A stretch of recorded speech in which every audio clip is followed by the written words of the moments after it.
La rete di Montante propone un intreccio siciliano con la Galassia Zonin, il patron di Popolare Vicenza, al centro del crack da 30 miliardi e di Banca Nuova l'Istituto dei Servizi Segreti. E lungo questa trama un incontro in Sicilia tra Montante e Zonin. Sentiamo il servizio di Marco Milioni.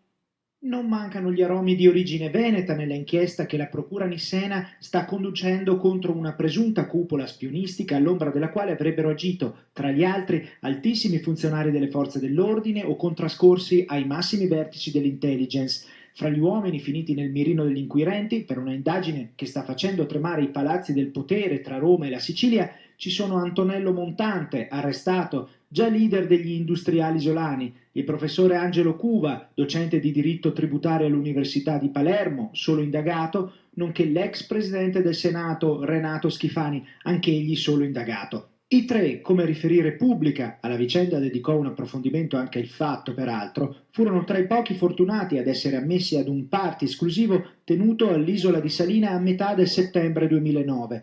In quella occasione, in cui era presente il gota del potere siciliano, si festeggiavano le nozze di Francesco Maiolini, allora direttore generale di Banca Nuova, l'istituto di credito siciliano, divenuto presto un punto di riferimento di tutto il sistema regionale, istituto interamente controllato dalla Banca Popolare di Vicenza, al tempo presieduta dall'allora presidente Gianni Zonin, già re dei vignai italiani, oggi a processo nell'ambito di un'inchiesta colossale legata al rovescio dell'istituto berico. Nel 2009 il party con i suoi ospiti VIP lasciò il segno sui media siciliani. Si parlò di incontro tra big, di nomi che contano nel mondo della politica, della medicina, dell'imprenditoria e della magistratura. A quella festa parteciparono proprio, fra tanti, Montante, il professore Cuva, ma pure Schifani, il quale per vero respinge seccamente al mittente ogni addebito rispetto all'inchiesta in corso.